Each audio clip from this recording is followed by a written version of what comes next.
All right, we are in St. Louis. We're at the Arch. But Mel, what did you call it? She's under the impression that the Arch is called the Loop. I've been to St. Louis a couple times, but I've never been over here. It's actually really cool.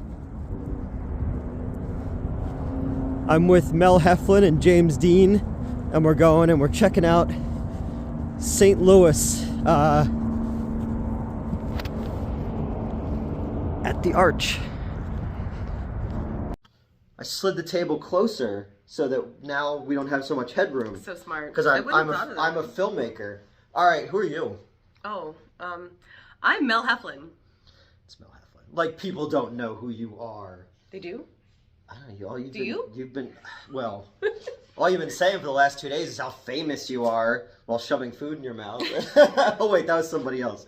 All right, so Mel is a pretty well-known cult film actress, I guess we would call it. I make cheesy movies. You were a scream queen on Rhonda Shear this year. So, you know, because I was always like, some people don't like to be called scream queen. I love, it's like, that's an honor for me. I was told when I started out, a bunch of actresses that I was working with on a horror movie were referring to themselves as scream queens. Okay. And an actress that I looked up to told me, like, do not call yourself that. Like, that is prestigious honor.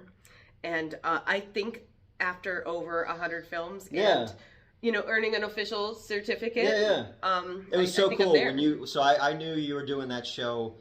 I think before you did.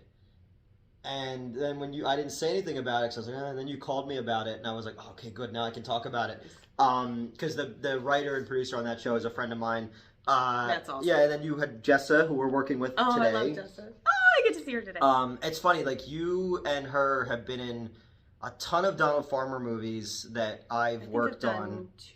I've done two. Okay. 3, 2. But there's just a bunch of movies that you all are connected to that I also worked on, but I wasn't there when you shot it. I know. Like, where the hell have you been? I've worked with you. This is the third time that we've worked together. In the flesh. In the flesh, yeah, exactly. Because I met you for Swamp Zombies. Yes. Through our friend Mario. Mario Makes Movies or Mario Likes Movies. He used to have a YouTube channel back when I was... He casted me at one point, but I never got dates. Okay, was it like for a detective like thing or like a paranormal thing or something? Probably. Okay, because I remember I had to film with him, and it was the last possible day, and I promised my mom that I would help her clear all this stuff out of their garage. So I had him come to my mom's house, and I shot all the scenes in, like, my mom's, like, guest room. Okay. Yeah, so it's just like this... Efficiency. Yeah, exactly. So I was like, well, I could do... And then I got him to carry some boxes, too, so it worked for double. So, yeah, we met through that. I had you on Swamp Zombies. You were on, like, essentially the second unit stuff, because you came up to... Right. My schedule has always been as much of a... I've always been busy. So I had you, Mr. Lobo... Brian Donahue and Abby all there for that, and Len directed those scenes. And then what I used was I just sprinkled your scenes in throughout the movie as to like I've been there longer. Yeah, exactly. So like, but you're like the Laurie Strode in Halloween, like 2, where you're in the hospital bed the entire time, but the movie's going on. And then you moved to Japan, and we stayed in touch because I constantly sending you scripts. Which I found out this weekend you hate when people send you scripts, apparently. No, only when I know it's not going to get filmed, or when they're like, oh my gosh, it's a whole thing when people send me a script, and I'm like, okay, do you have like a plan? Do you have a budget? No. Like, and they're like, no, I just wrote this. Do you want to buy it? It's $500,000. You got that right now. Like, what? Wait, you don't? Why do I keep working with you? I don't know. And then if I had $500,000. Yeah, we'd be making movies nonstop. Every day. Yeah, exactly. And then you moved to Japan, but we stayed in touch the whole time you were in Japan, and you know, made sure that you knew that once you get back, we're gonna get something together. And you promised. I and did, you delivered. and then I delivered. I got you up for Amityville Pool Toy Massacre, which was a lot of fun because it was the first time I'd seen you since 2016. I got to twerk underwater. You did get to twerk underwater, yes. And we kept it, unlike your twerking in the other thing, you know? But it's taken a while to get that one together, just because we had to go back and we had to do a lot of reshoots and stuff. But then now we are in Missouri, the home of the Loop. The Loop. We saw the Loop. And people were like, "Is she kidding or is she slow?" And I was like, both. 6:30. You did that, or he did that, or James did that earlier. We both did it at the same time, and I was like, I hate myself. You have a child. So I have a child. I have an excuse. I'm just a fucking idiot. But we're shooting My Blade Is Your Salvation, and we are at the director's house right now. But we're technically on the set. Day. Yeah. But we filmed. I'm here Wednesday to Sunday. We filmed, literally, I got off the plane. You picked me up from the airport after telling me I think I'm at the right airport. And it's like gotcha. Freezing cold outside. And I was like, I didn't bring a jacket. My nipples were so hard. Mine too. To see you. Yeah, well, that's true. I am your favorite. But it's funny, too, because we were talking about it last night. Because yesterday we were off.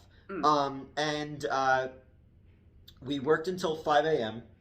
And you've been shooting nights longer than that. And then the other actor who was sleeping in the guest room got left at 7. I fell asleep. Jason Crow. Jason Crow, yes, who's great. I fell asleep around 5:30. He left at 7. And then as I finally got back to sleep, I hear you stumbling down the stairs with your Joker hat on. And your phone going off. And I was like, well, I guess I'm awake. Damn it. Yeah. Damn it. And then... my phone's always on vibrate, too. I don't know how that a lot of vibrator talk. And then the coffee crisis. Oh, that was amazing. You were like, I've never seen you panic before. I was a little panicked. Yeah, you were like the air is running out and we need to figure out how to get out of here. That was amazing. But yeah, we got to spend all yesterday. We were off. We just hung out here all day and just kind of like talked about movies and about life and stuff like that. And it's like, I don't think you and I have talked a lot over the years. Yeah. And I was like, I think that's like the first time that we've had like real like friend conversations before, because it's not like, okay, we're gonna shoot this, we're gonna do this, and I was just like, that was nice. It was nice to have a day off to just kind of hang out. I'm a human. You are. Well, sometimes. Yeah, we'll see about that. And then we went out and we had dinner with James, the director, and his girlfriend and stuff like that. And we went and saw the Loop. The Loop. We went and saw the Arch, but for some reason she thought it was called the Loop, and we went with the idea that it's the same underneath. Yeah. So it's just one giant circle. It just goes to China. But no, this was fun. And then today's your last day. I've got 2 more days. But everybody's like, the whole time you were texting me like, oh, I can't wait till you get here. Everybody else was texting me like Mel is so fucking great. You know? I told them all. Well, yeah, you're like carrying shit, like, and making dinner for everybody. Yeah, I love to cook. Made stir fry. And what the funny thing was that where we were filming at this cool warehouse used to be the Listerine factory. Yeah, I brought Listerine into that factory because I had kissing scenes and I don't want to be stinky. So the irony of finding out later on that there's been a lot of Listerine in that factory. Yeah. But, and then that came back last night where I said, I'll need your Listerine because I have to blow James as a payback for... And I was like, what are we doing? And I was like, just go with it. But, and everybody was saying such great things about you. And I got to act with Lynn Lowry the other night, which was amazing. Super awesome. She's so, her performance, wow. Yeah. I usually, like, whenever I've worked with, like, known people before... They phone it in. They're there because they're. I'm Eric. They did the legwork and then got lucky. I'm Eric Roberts. I'm gonna get out of the car when the $12,000 gets in my hand. I'm gonna get back in the car after I say my 2 lines. Then I'm out of fucking here. But no, she was like dialed in. Chills. I got chills. Yeah. I said to her yesterday, I was like, oh shit, I got to sit on the ground and watch Lynn Lowry play like this emotionally damaged religious woman, and I was like, and then I go like, oh yeah, I'm not really an actor. Like when you watch people do like cool shit, and you just be like, oh yeah, that's not me at all. But it's just like one of those weird, fun, serendipitous things. Because even before I met you, we were talking about it yesterday. I didn't know what a lot of my shit had never come out. Yeah, but there was a lot. I knew you from things. Like I knew you from things. I knew Roni Jonah from things and stuff. There's like certain who's the girl we were talking about yesterday who became a burlesque dancer. Oh, Monique Dupree. Monique Dupree, yeah. Like, I knew, like, a lot of these faces. Angela and people like that. Was that Kaylee Williams is the one? Oh, yeah, I worked with her. Yeah, so, like, I know these people from watching Polonia movies and SRS movies and stuff like that, trauma movies and all. So I knew the cast of characters from the indie film scene. And then when he said, oh, you should talk to Mel. And that's the reason that I had to talk to you on the phone, is because...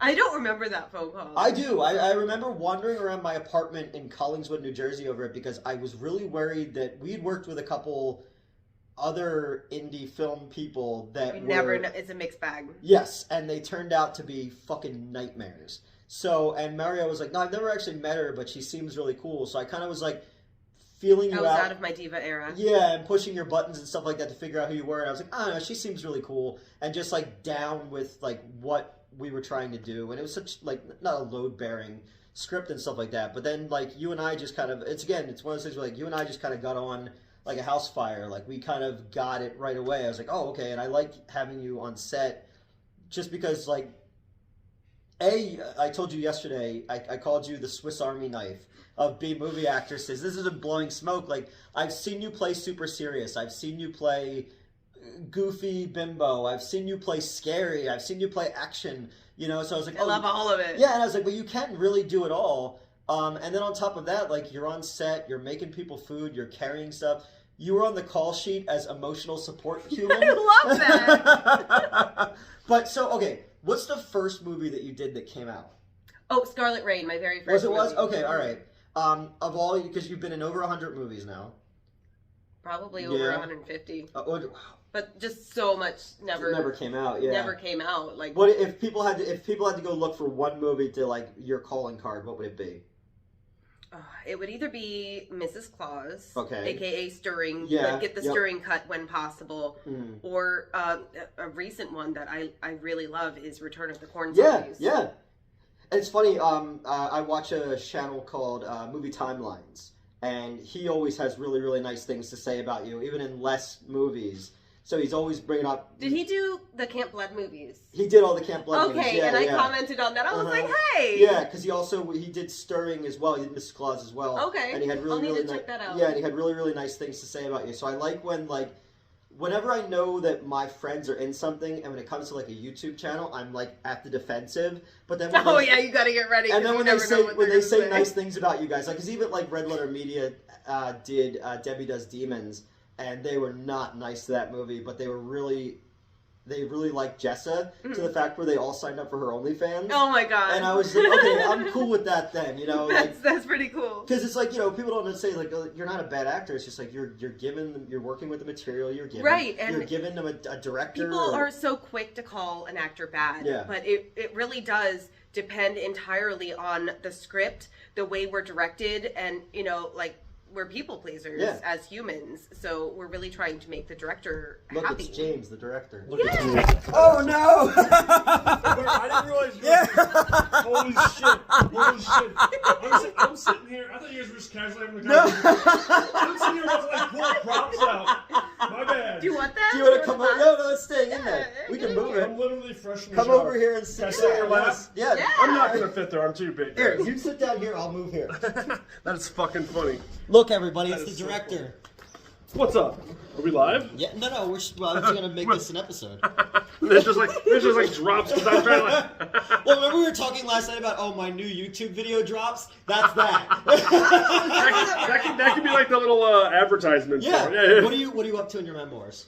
Oh, I don't have memoirs. No one wants to. I'm fucking up YouTube videos. Clearly, that's what I'm. So this is James. This is the director. James did Triple Xmas, which I'm also in. Yes. Drop the rest of your movies.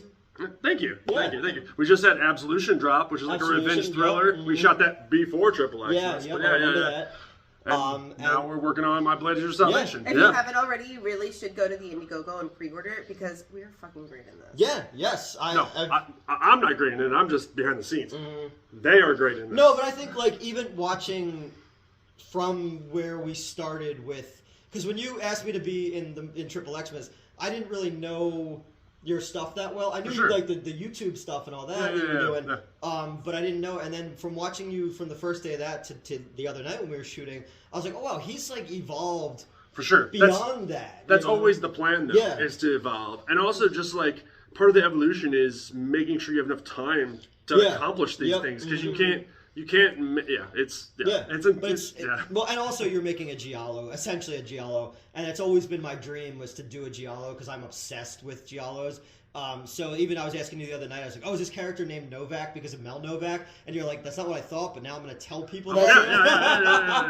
Yeah. But it's cool to, again, when I said, oh, you should bring Mel onto this one, because it's like, I like the fact that like I can continue to, keep working with people who I like working with, and like I love being on your set last time, and getting to, it's just like with you, Jessa, I'd been in so many other projects with, but I've never met her in real life before. Before that? And then when we clicked like that, and then we've done stuff since then, so it's just like, and then even I got her attached to that Amityville Barbie thing and all that, but it's just cool to see as like a community kind of like, everybody can kind of take from each other in a good way and know that they're safe and all that kind of stuff. I rise, we all rise together. Exactly. It's the whole thing. It's like the rising tide raises all ships or something like that. But no, I've been having a really, really good time, and I've got, I had my scene with Lynn Lowry the other night, and again, it's one of those things where it's like, I remember before I cast you in Swamp Zombies, I knew your movies, and then you knew me from YouTube stuff. And I started looking at you, so I was like, "Oh, this is cool." And then you then put me in a movie where she's there, and then I get to work with Lynn Lowry, and it's like it's one of those weird things. Like if you would have told me when I was a kid that I was going to get to make a movie with her, I was going to get to make a giallo movie and work with James Dean, and work with James Dean. I mean, which one? Well, if we get a Ouija board, I thought you meant the other one. Well, any of them. Yeah. My husband asked me if I was working with the porn star James Dean. I was like, oh yeah, of course. So I told people before when you first reached out to that James Dean was a huge fan of Underbelly, the first web show that I did. And he used to comment on all the things, and it was my girlfriend at the time was a huge fan of his work because he's a nice Jewish boy in the adult film industry. And she's like, yeah, that dude's like a huge fan of you guys. And I was like, what? And then Tommy Gunn, the other male porn star, was like, yeah, he showed all of us your Beauty and the Beast episode, and I was like, that guy lives in my hometown. So it's this weird serendipitous thing, but it's just so cool to the location you guys got, the crew you guys got, the movie you're making. Oh, they're so amazing. Every single person on this entire set is incredibly creative on their own, and I'm just like. And I had good feelings about Triple Xmas, but this one I just see you working on a whole different level. For sure. Yeah. But also, we're going to have like 2.5 times the amount of shoot days. Exactly, yeah. Like that goes to that. So I don't ever give myself like credit for anything. I usually try to give everybody else credit. The one thing that and this is kind of like actually just like giving everyone else credit with me saying this. Yeah. But the one thing that I am undeniably amazing at is bringing like fucking fantastic people around. Yep.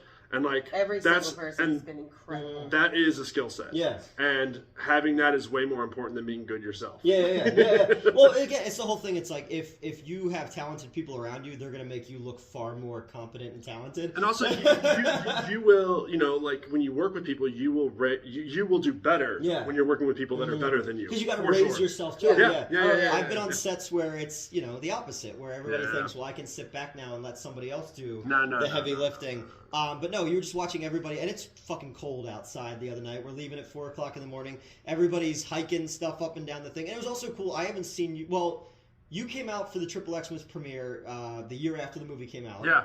And then, so I haven't seen you probably in a year and a half, 2 years. It's been a bit. Yeah, but then, like, it was cool to see everybody else on set that I worked with. You haven't seen in like 3 years. I haven't seen them in 3 years, and I was like, oh my god, hey, and like just pick up conversations where we left them off. And that was a lot of fun. So, and again, it's. Triple Xmas was kind of the movie that made me go, okay, I think I can do something again, and that's kind of Pool Toy came about because of the good experience that I had. That's awesome. I love that. I had so many bad experiences before that, but yeah, it was awesome, and I think this one's going to turn out fucking cool as hell, and tell people where they can find more.